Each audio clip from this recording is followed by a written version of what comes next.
شيلوا البيت يصفين واللحن يطرب نهوى يزين نظم القصيدة الزين لأجل العروسة يجي مبدأ ها يا بنت معرب الجدين شيخة والنعم مربى شيخة والنعم مربى. للاستماع فقط، جميع الحقوق محفوظة. يا لا لا لا يا لا لا لا يا لا لا لا يا لا لا يا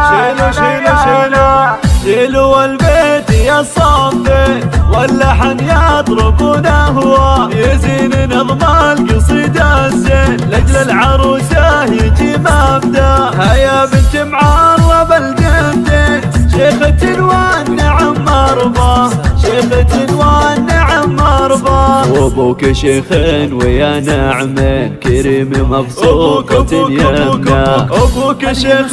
ويا نعمين كريم مبسوطة يمنا جدك سعد جامع الثنتين كريم وما خاب من ينصى ها يا بنت معرب الجدين شيخة والنعم مربى شيخة والنعم مربى. القصايد فيها يا تفتخر يا العقد الثمين دونك اصحاب الزعامة تسوق اعمارها اقبلي يا بنت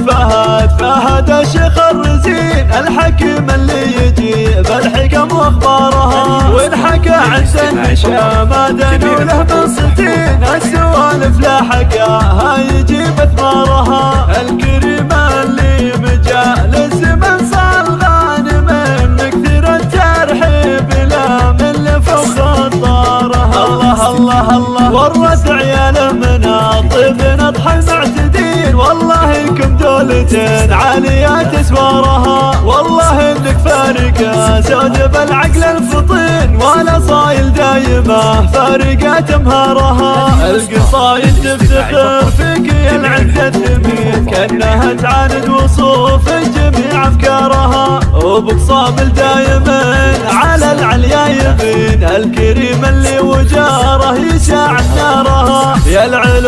العلوش دايم تراكم فارقين يا قضاة الحق يا اللي تنوم سجارها يا هلا بأم العروسة عدد نجم يبين ما توفيك القصايد ولا مقدارها